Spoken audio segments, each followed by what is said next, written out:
নমস্কাৰ প্ৰাগ বিশেষলৈ স্বাগতম জনাইছো মই নবনীতা কলিতা আৰু আজি প্ৰাগ বিশেষত আমি ছাত্ৰ-ছাত্ৰীসকলৰ বাবে এটা বিশেষ বিষয় লৈ আহিছো কাৰণ এই সময়ছোৱাত আমি 10th বৰ্ডৰ এক্সামছ হক বা 12th বৰ্ডৰ এক্সামছ হৈ যোৱাৰ পিছত এটা ছাত্ৰ-ছাত্ৰীসকলৰ মনত বিভিন্ন ধৰণৰ প্ৰশ্ন আছে তেওঁলোকে কেনে ধৰণে আগবাঢ়িব নিজৰ কেৰিয়াৰ গ্ৰাফটো কেনেকৈ তেওঁলোকে বনাব আৰু লগতে যেহেতু কম্পিটিটিভ এক্সামছ সমূহ আহিছে তেনে ক্ষেত্ৰত তেওঁলোকে সময় কেনেকৈ মিলাব বা টাইম মেনেজমেণ্ট কেনেকৈ কৰিব সেই সন্দৰ্ভত আজি আমি আলোচনা কৰিম আমাৰ হৈতে আছে ললনজৰ টিম আমি তেওঁলোকক পৰিচয় কৰাই দিব বিচাৰিছো জয়শ্ৰী তালুকদাৰ মেম আছে আমাৰ হৈতে স্বাগতম জনাইছো আমাৰ হৈতে আছে Lalan Kumar ji welcome to the show আমাৰ হৈতে আছে Akshay Kumar sir welcome to the show and Avinash Chaudhary welcome to the show so ললনজ মই যদি প্ৰথমতে প্ৰশ্নটো কৰো জয়শ্ৰী তালুকদাৰক যে ললনজত আপোনালোকে যেহেতু এটা ইন্টিগ্ৰেটেড একাডেমিও আপোনালোকে আৰম্ভ কৰিছে য'ত ষ্টুডেণ্টছে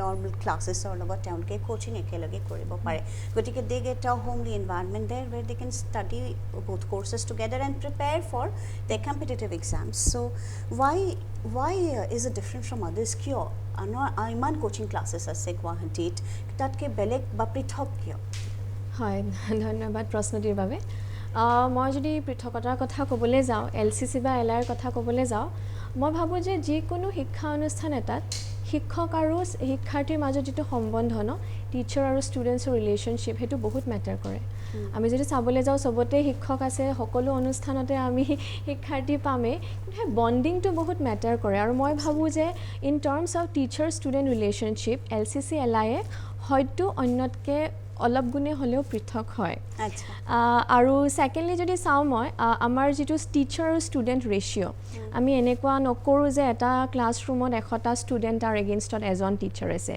চ' we try to maintain a good ratio' like 1:25 to 30 students so' যেতিয়া এটা বেটছত খুব কম সংখ্যক ষ্টুডেণ্টছ থাকে টিচাৰ এজনৰ কাৰণেও সুবিধা হয় মনোযোগ দিবলৈ আৰু লগতে ষ্টুডেণ্টছখিনিও এটা কমফৰ্ট জ'নত অহাৰ নিচিনা ফিল কৰে বিকজ বেছি এপ্ৰ'চেবল হৈ যায় হয়তো 100টাৰ মাজত তৎক্ষণাত নটিচেবলো নহয় চ' হ'ব যে টিচাৰ ষ্টুডেণ্ট ৰেচিঅ'টো এটা আনাডাৰ এছপেক্ট আৰু most importantly মই নিজে শিক্ষক হিচাপে গৌৰৱবোধ কৰোঁ যে I am a part of building human resource so' যেতিয়া আমি ধৰক মানৱ সম্পদ গঢ়াৰ কথালৈ আহোঁ তেতিয়া আমি চাম যে বণ্ডিংটোৰ কথা যিখিনি ক'লোঁ it's not about only passing on data বা information Absolutely. It's about an interaction and discussion jot ami students of not only we talk about what is there in the syllabus but we also motivate them to be good human being and finally they will be going to the society সমাজত গৈ পেলাই একোটা position hold কৰিব তাতে গৈ সমাজত তাহাঁতৰ কেনেকুৱা ধৰণৰ এটা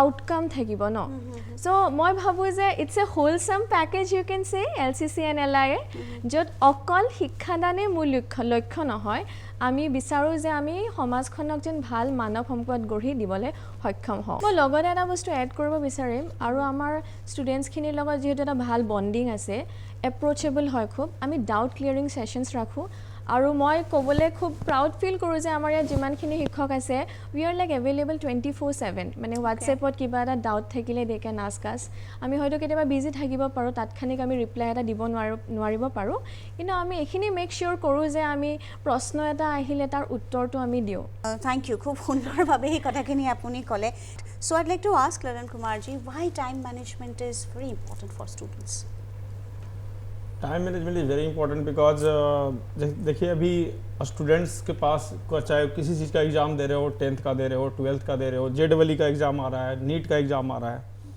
तो अभी स्टूडेंट को टाइम मैनेजमेंट उनका कैसे वो टाइम को इफ़िशिएंटली यूज करते हैं कितना देर वो पढ़ाई करते हैं और कितना उस टाइम को इफ़िशिएंटली यूज करते हैं सिर्फ टेबल चेयर पे बैठ के पढ़ाई करते रहना ये इम्पोर्टेंट नहीं है सबसे ज़्यादा इम्पॉर्टेंट है कि आप जो भी पढ़ाई कर रहे हैं उसको क्वालिटी के साथ पढ़ना है क्वालिटी के साथ पढ़ना है जो चीज़ आपको लॉजिक से क्लियर नहीं हो रहा है उस पर डिस्कशन करना है उस पर क्वेश्चन करना है तो भी वो जाके बेनिफिट होगा तो टाइम मैनेजमेंट में सबसे इम्पॉर्टेंट फैक्टर है कि सबसे पहले हर स्टूडेंट को अपना जितना टाइम अवेलेबल है उनको मालूम होना चाहिए क्योंकि हम बहुत सारे स्टूडेंट को देखे हैं कि उनको मालूम ही नहीं है कितना देर उनको मतलब कितना उनके पास टाइम अवेलेबल है तो जब हम लोग को एम क्लियर नहीं होता है तो हम लोग टाइम मिसमैनेज कर देते हैं यदि हमको सुबह 10 AM से लेके रात का 10 PM तक मेरे पास टाइम अवेलेबल है।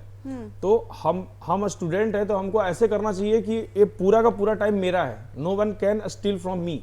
तो ये हमको पूरा यूज करना है। और मेरा पूरा फिक्स होना चाहिए कि 10 to 11 में मेरा कौन सा सब्जेक्ट पढ़ना है, 11 to 12 में कौन सा सब्जेक्ट पढ़ना है। तो ये ऐसे करके यदि डिवाइड करके वो पढ़ेंगे तो उनका पूरा सिस्टमेटिकली हो जाएगा।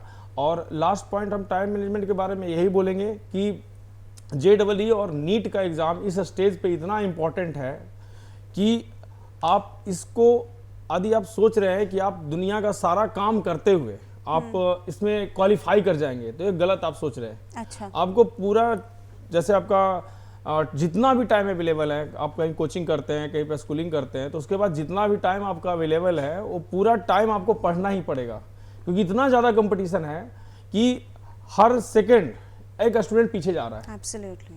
तो स्टूडेंट को पूरा फोकस होना पड़ेगा, उनको अपना घर में, हॉस्टल में एक शांत जगह में उनको पढ़ाई करना पड़ेगा और 8 आवर्स 9 आवर्स जितना भी उनके पास टाइम अवेलेबल है उसको पूरा यूटिलाइज करना पड़ेगा। जिस दिन उनका क्लास नहीं है, जिस दिन कोचिंग नहीं है, उस दिन उनको 14-15 आवर्स पूरा डेडिकेटली देना पड़ेगा अभी लास्ट 2 मंथ्स में, तभी उनका सिलेक्शन हो पाएगा।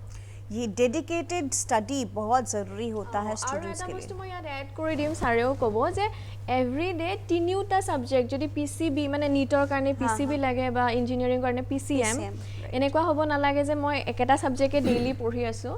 সো তিনিটা সাবজেক্ট একেলগে মেইনটেইন কৰিব পৰাটো এটা আৰ্ট হয়। Equally approach to equal importance. जैसे किसी स्टूडेंट को लगता है कि एक दिन में 3 सब्जेक्ट वो नहीं पढ़ पा रहे हैं तो एक दिन में 2 सब्जेक्ट पढ़ सकते हैं।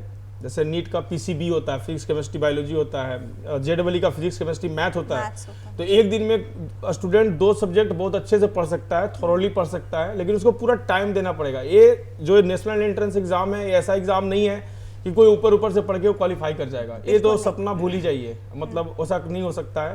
तो पूरा थॉरोली पढ़ना पड़ेगा। तो एक दिन में 2 सब्जेक्ट पढ़ सकते हैं और फिर प्रीवियस ईयर क्वेश्चंस मतलब देखते रहना है, उसको कैसे क्वेश्चन आ रहा है, उसमें बेस्ट कैसे क्वेश्चन आ रहा है, और अपना डेली एनालिसिस करना है। सबसे इंपॉर्टेंट डेली एनालिसिस, मतलब हम आज कितना पढ़े और उससे मेरा कितना बेनिफिट हुआ।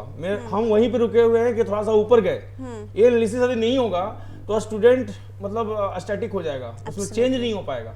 तो स्टूडेंट को खुद को एनालाइज करना है। जब उनका पढ़ाई रात में कंप्लीट हो जाता है तो उनको रात में पूरा एनालाइज करना है कि आज हम पढ़े, मान लेकर रोटेशनल मैकेनिक्स का 10 क्वेश्चन सॉल्व किए, तो 10 क्वेश्चन से हमको कितना सीखने को मिला कि नेक्स्ट दिन जो यदि कमी हम कर दिए कि नहीं पढ़ने के टाइम में हम गाना सुनने लगे, तो नेक्स्ट दिन वो गलती नहीं करना है। अच्छा, আমি এটা বিৰতি লৈ লৈছোঁ। বিৰতি লোৱাৰ পিছত আমি পুনৰ উভতি আহিম এটা গুৰুত্বপূৰ্ণ বিষয় সন্দৰ্ভত, যিহেতু আমি কথা পাতি আছোঁ প্ৰাক বিশেষত।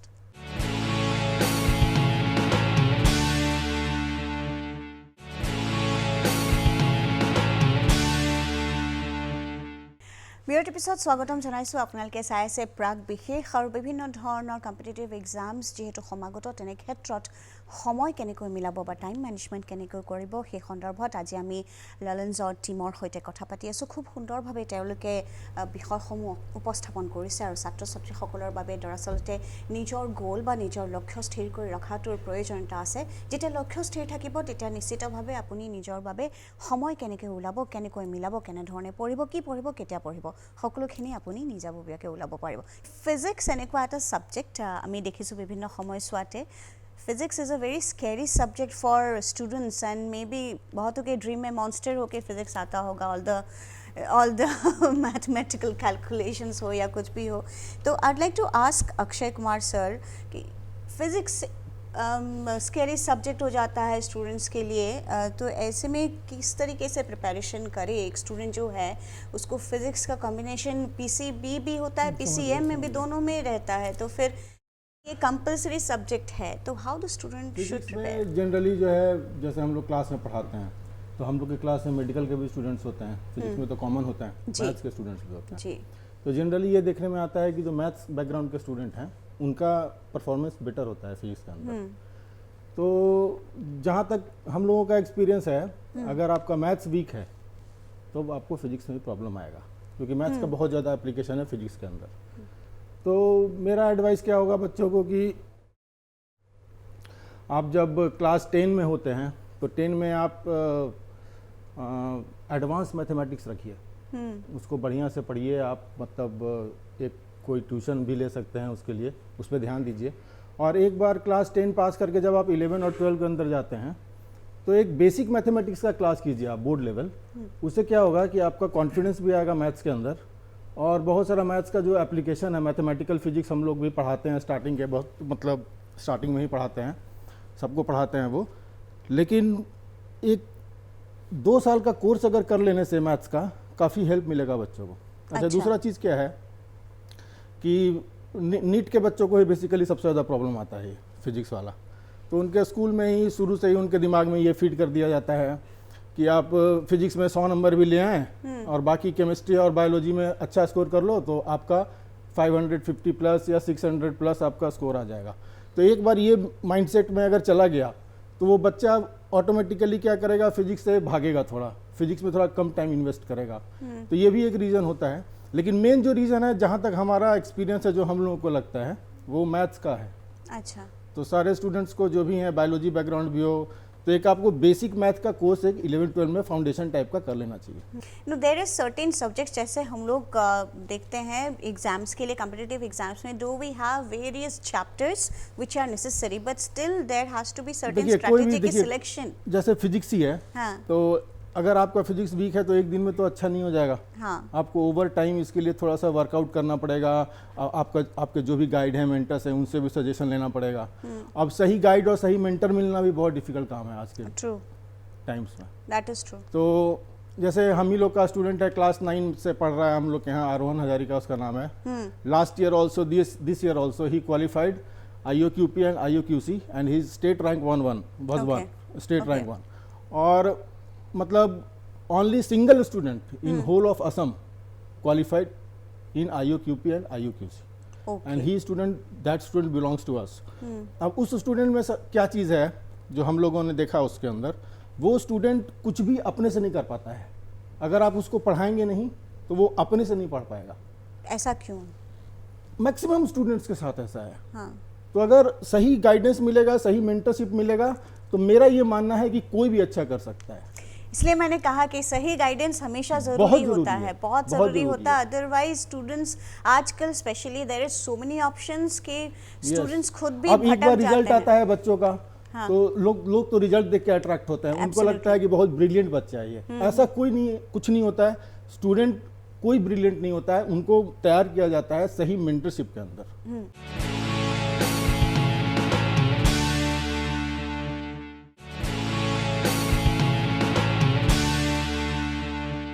So Avinash, I would like to ask you one thing only, like when he was talking about তেওঁ যেতিয়া কথা পাতি আছিলে যে গাইডেন্সৰ যথেষ্ট প্ৰয়োজন আছে, টাইম মেনেজমেন্টৰ কথা আমি পাতি আছো, ষ্টুডেন্টস সকলোৰে IQ লেভেল একে নহয়, কাৰেক্ট, ৰাইট? এতিয়া যেনেকৈ কৈছে যে গাইডেন্স দিলে যিকোনো ষ্টুডেণ্টে এক্সেল কৰিব পাৰে।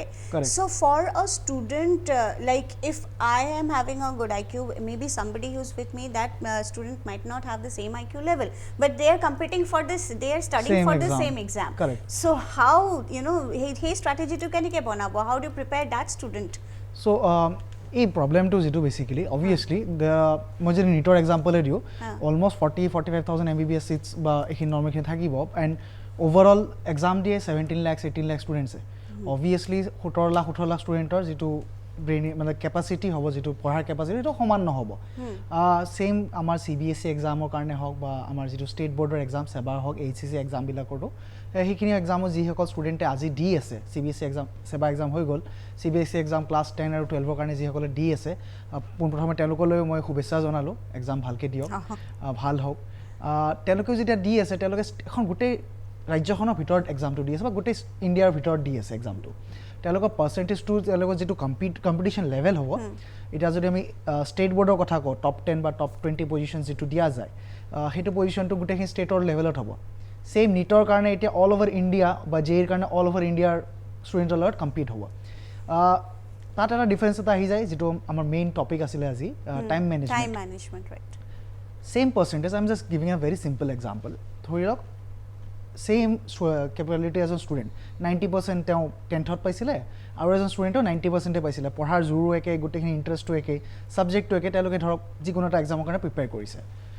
নৰ্মেল স্কুলিং তথাকথিত যিটো আমাৰ ট্ৰেডিশ্যনেল স্কুলিং হয় সেইটোৰ ক্ষেত্ৰত যদি যোৱা যায় তেওঁলোকে কৰে কি নৰ্মেলি আপোনাৰ দিনত ক্লাছ কৰে ইভিনিঙত তেওঁলোকে কোচিং বা টিউশ্যন যিটো কওঁ আমি আমাৰ সাধাৰণ ভাষাত সেইটো কৰে ৰাতি 8টা 7:30টো আৰামত বাজি যায় তাৰপিছত তেওঁলোকে ঘৰত যায় ৰাতিপুৱাতে স্কুলখিনি ওলাই আহে বৰ বেছি যদি পঢ়িবলৈ টাইম পায় 2 ঘণ্টা বা 2.5 ঘণ্টা এটা টাইম এটা পাব এক্সেক্টলি আৰু পেৰেণ্টছেওনো কেনেকেনো এটা ক'ব পাৰিব যে দিনটো ষ্টুডেণ্টটো বাহিৰতে আছে তেওঁ ল'ৰা ছোৱালী বা ছোৱালীজন দিনটো বাহিৰতে আছে ঘৰত আহিবলৈ কিমাননো প্ৰেছাৰ দিব যে পঢ়িবই লাগিব বৰ বেছি 12টা 12:30লৈ পঢ়িব পায় আকৌ নেক্সট দিনাখন ৰাতিপুৱা উঠিব লাগে স্কুল যাবই লাগে তেওঁ পঢ়ি আছে 2 ঘণ্টা ছেইম পাৰ্চেণ্টেজৰ ছেইম কেপেবিলিটি আৰু এজন ষ্টুডেণ্টে যেটো ইণ্টিগ্ৰেটেড একাডেমি যিটো ছিষ্টেমটো হয় তাত যদি তেওঁলোকে যদি ক্লাছ কৰি আছে তাত ধৰক 8:30 পৰা 3:30টাৰ ভিতৰত গোটেইখিনি কোচিং প্লাছ স্কুলিং যিখিনি বৰ্ডৰ পঢ়া প্লাছ টিউশ্যনৰ যিটো আমি কওঁ সাধাৰণ ভাষাত তিনিটা যদি একেলগে হৈ যায় 5টামান বজাৰ পৰা যদি পঢ়িবলৈ আৰম্ভ কৰে ঘৰত গৈ পেলাই তেওঁলোকে 7 ঘণ্টা মিনিমাম এটা দিনত পায় ছেইম কেপেবিলিটি ছেইম ষ্টেণ্ডাৰ্ড গোটেইখিনি ছেইম আমি কেলকুলেশ্যন কৰি নিজে গম পাম কোনটো ষ্টুডেণ্টে 2 বছৰ পিছত বেছি ভাল কৰিব এজনে 2 ঘণ্টাকৈ পঢ়ি আছে এজনে 7 ঘণ্টাকৈ পঢ়ি আছে আৰু যেনেকৈ অক্ষয় ছাৰেও ক'লে লেঞ্চাৰেও ক'লে ইট ইজ ইম্পচিবল যদি ষ্টুডেণ্টটোৱে নিজে প্ৰেক্টিছ নকৰে বহুত পেৰেণ্টছৰ এটা মানে মই এইটো নকওঁ বাট বহুতৰ এটা ধাৰণা এটা থাকে যে ভাল স্কুল এখনত এডমিশ্যন দিছোঁ দামী স্কুল এখনত এডমিশ্যন দিছোঁ ষ্টুডেণ্ট মোৰ অট'মেটিকেলি ভাল হ'ব এইটো মানে হৈ যায় যে ভাল স্কুলত দিছোঁ এডমিশ্যন সেইকাৰণে ষ্টুডেণ্ট ভাল হ'বই পাৰ্চেণ্টেজটো যে মোৰ 60 আছিলে 90 হৈ পেলাই ওলাব মিছা কথা ষ্টুডেণ্টে যেতিয়ালৈকে নিজে নপঢ়ে কোনো একো কৰিব নোৱাৰে সেইকাৰণে আমি দেখিছোঁ যে আপোনাৰ সাধাৰণ ঠাই এটাৰ পৰা এজন ষ্টুডেণ্টে ধৰক HSLC টাইমত 90% স্ক'ৰ কৰি পেলাই ডাঙৰ চহৰ এখনলৈ আহি পেলাই যেতিয়া ৰেপিউটেড এখন য'ৰ ৰিজাল্ট ভাল বুলি আপুনি কৈছে তাত আহি পেলাই যেতিয়া পঢ়ে তাৰপিছতো তাৰ পাৰ্চেণ্টেজ যেতিয়া 12ৰ বৰ্ড দিয়ে তেতিয়া 90ৰ পৰা নামি আহি somebody stays at 60 70 maybe 50 also it is because তেওঁ নিজৰ ফালৰ পৰা এটা দেৰি গাইডেন্সটো যিটো ছাৰে কৈছে বহুতখিনি ইম্পৰ্টেণ্ট হয় গাইডেন্সটোতো হ'বই তাৰ পিছত আকৌ ইণ্টিগ্ৰেটেড ছিষ্টেম যিটো আমাৰ বেচিকেলি লাৰ্ণাৰ্ছ ইণ্টিগ্ৰেটেড ছিষ্টেম আমি 2018ত এষ্টাব্লিছ কৰাইছিলোঁ 2018ত এষ্টাব্লিছ কৰোৱাৰ পিছত প্ৰত্যেক বছৰে আমি দেখিছোঁ যে নিটত হওক JEEত হওক আৰু বৰ্ডৰ CBSE HSC বৰ্ডৰ এক্সামত যিটো পাৰ্চেণ্টেজ যিটো আছিলে আগত তাতকৈ বহুতখিনি উন্নত হৈছে কাৰণ ষ্টুডেণ্টে দেখা পাইছে যে ষ্টুডেণ্টে ৰিয়েলাইজ কৰিছে যে তেওঁলোকে ভালকৈ টাইম পাইছে আৰু বেছিকৈ পঢ়িবলৈ টাইম পাইছে চ' ইণ্টিগ্ৰেটেড ছিষ্টেমটো আমাৰ অলৰেডি অল অভাৰ ইণ্ডিয়াত এইটো বহুত দিনৰ পৰা চলি আছিলে অসমত ধৰক এইটো ৰিলেটিভলি নতুন 4-5 বছৰ আগৰ পৰা এইটো বেছি ভালকৈ ষ্টাৰ্ট হৈছে গুৱাহাটী বা চহৰ অঞ্চলৰ মানুহখিনিয়ে এইটোৰ বিষয়ে মানে গম পায় ভালকৈ বাট বহু ক্ষেত্ৰত এৱেৰনেছৰ অভাৱ আছে আমি এতিয়া এইটো ভাবিছোঁ যে অতি সোনকালে অসমৰ ষ্টুডেণ্টখিনিৰ কাৰণেও নৰ্থ ইষ্টৰ ষ্টুডেণ্টখিনিৰ কাৰণেও আমি নতুনকৈ এটা ৰেচিডেঞ্চিয়েল কমপ্লেক্সো ষ্টাৰ্ট কৰিছোঁ য'ত ষ্টুডেণ্টে তালৈ আহি পেলাই গোটেই তাতে থাকি হোষ্টেলত থাকি একেটা বিল্ডিঙতে তেওঁলোকে একেলগে ক্লাছখিনিও কৰিব পাৰিব চ' যিহেতু টাইমৰ কথা কৈ আছোঁ আমি ট্ৰেভেলিঙৰ ট্ৰেন্সপৰ্টেশ্যনৰ টাইমটো যিটো চিটিত আহিলেতো গমেই পায় ট্ৰেন্সপৰ্টেশ্যনৰ টাইমটো যে সেইটো গোটেইখিনি আমি বচোৱাৰ চিন্তা কৰি আছোঁ প্লাছ যিটো এনভাইৰমেণ্টটো এটা ষ্টুডেণ্টক লাগে পঢ়াৰ কাৰণে যেনেকৈ লালন ছাৰে কৈছিলে যে শান্তিপূৰ্ণ জেগা এটাত বহি পেলাই পঢ়িব লাগিব এই গোটেই বস্তুখিনি যাতে আমি দিব পাৰোঁ সেইটো কাৰণে আমি ৰেচিডেঞ্চিয়েল কমপ্লেক্সটো আমি ভেটাপাৰাত গুৱাহাটীৰ এটা নতুনকৈ ষ্টাৰ্ট কৰিছোঁ তাতেও আমাৰ বেটছ 2nd মে'ৰ পৰা আমাৰ ইণ্টিগ্ৰেটেড একাডেমীৰ বেটছ ষ্টাৰ্ট হৈ যাব আপোনালোকৰ কেপাচিটি ষ্টুডেণ্ট কেপাচিটি কিমান ৰেচিডেঞ্চিয়েলত আমাৰ টোটেল ষ্টুডেণ্ট কেপাচিটি 150 তাত আমি হোষ্টেলৰ ষ্টুডেণ্টছকো ইনক্লুড কৰিছোঁ তাতে আমাৰ বহুত উন্নতমানৰ ব্যৱস্থা কৰা গৈছে তাতে আপোনাৰ computer lab physics chemistry biology lab গোটেই বস্তুখিনি লাইব্ৰেৰী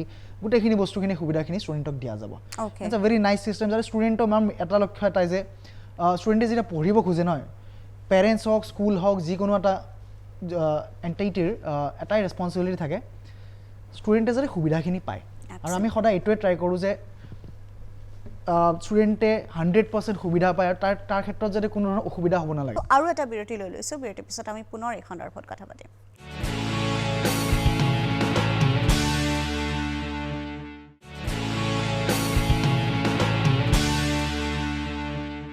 বিৰতিৰ পিছত পুনৰ স্বাগতম জনাইছোঁ। আজি আপোনালোকে চাই আছে প্ৰাক বিশেষত সময়ৰ সদব্যৱহাৰ কম্পিটিটিভ এক্সামছৰ সন্দৰ্ভত ছাত্ৰ ছাত্ৰীসকলে কেনেকৈ কৰিব সেই সন্দৰ্ভত আমাক লালনছৰ টীমে সুন্দৰ তেওঁলোকে পৰামৰ্শ আগবঢ়াইছে। মই এবাৰ জয়শ্ৰী তালুকদাৰ মেমৰ ওচৰলৈ আহিব বিচাৰিছোঁ। বায়'লজি এনেকুৱা এটা ছাবজেক্ট, জুলজি বটানী দুটাকৈ ভাগ আছে।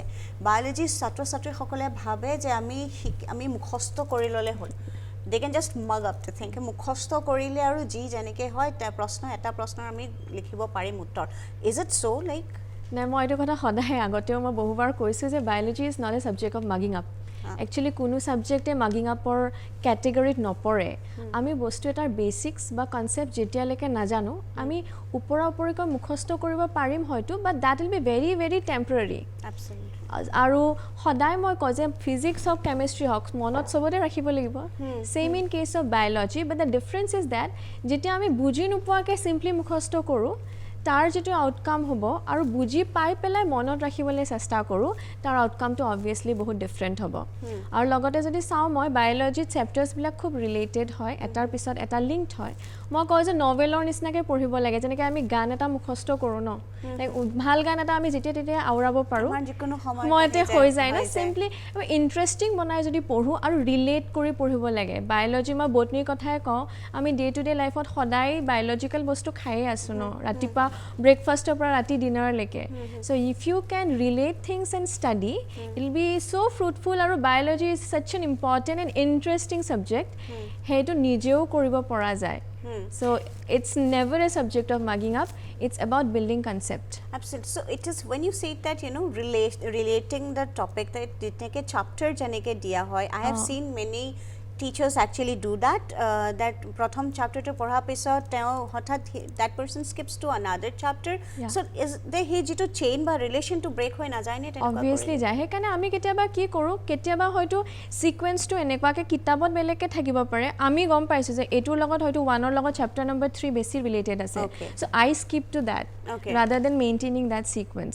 মই লালনজিৰ পৰা শেষত জানিব বিচাৰিম যে যিহেতু strategy we need to talk about the strategical approach for the competitive exams, NEET hai ya JEE hai jo bhi, because situation was different in these past 2 years और ये जो online study के बाद students को offline exam के लिए बैठना पड़ रहा है, so strategical approach कैसा होगा? देखिए ऑनलाइन में तो स्टूडेंट्स ट्राई किए, फैकल्टीज भी ट्राई किए बहुत सिखाने का, बट ऑफलाइन को कोई रिप्लेस नहीं कर सकता है। तो मतलब सबसे इम्पोर्टेंट चीज़ है कि स्टूडेंट जो जहाँ भी पढ़ाई करता है तो उसको सबसे बड़ा चीज़ होता है कि उसको अपना पढ़ाई पे उसको ट्रस्ट होना चाहिए, कौन उसको पढ़ा रहा है और कैसे उसको हैंडल करना है। हम आज असम में बहुत दिन से पढ़ा रहे हैं, अबाउट 16 ईयर हो गया। तो यहाँ पे हम देखते हैं कि एक चीज़ का मतलब मैक्सिमम स्टूडेंट, कुछ स्टूडेंट ट्रस्ट को मेंटेन रख पाते हैं, लेकिन मैक्सिमम स्टूडेंट डेविएट हो जाते हैं। तो पढ़ाई का सबसे बढ़िया स्ट्रेटजी है कि आप अपना ट्रस्ट, जो टीचर आपको पढ़ाया है या जो किताब से आप पढ़े हैं, जो बुक से आप पढ़े हैं, उस पर ट्रस्ट मेंटेन रखिए लास्ट तक, एग्जाम तक। जब तक आपका एग्जाम नहीं होता तब तक आपको ट्रस्ट मेंटेन रखना है, बीच में उसको डिसकंटिन्यू नहीं करना है। हम लोग LCC और LIA में ललन्स का पूरा टीम एक कोशिश करता है कि हम लोग हर एक बिलो एवरेज स्टूडेंट से लेके टॉपर स्टूडेंट तक हर स्टूडेंट को इक्वल टाइम दे, क्योंकि हम लोग का इंस्टीट्यूट में ऐसा पक्षपात नहीं किया जाता है जैसे दूसरे इंस्टीट्यूट में टॉपर स्टूडेंट को अलग कर लिया जाता है और बाकी सब स्टूडेंट को दूसरे बैच में छोड़ दिया जाता है, उसको नॉर्मल फैकल्टी पढ़ाते हैं। हम लोग का इंस्टीट्यूट हर स्टूडेंट को इक्वल इंपॉर्टेंस देता है। I think that's the biggest plus point, or I would say, about Lalan's coaching classes and also about LIA. Thank you so much, the whole team of Lalan's, for coming to our studio. Our studio tohar babe সকলকে আটাইকে ধন্যবাদ জনাইছো। ইয়াৰ লগতে প্ৰাক বিশেষৰ পৰা মই নবনিতা কলিতাই বিদায় লৈছো। ধন্যবাদ।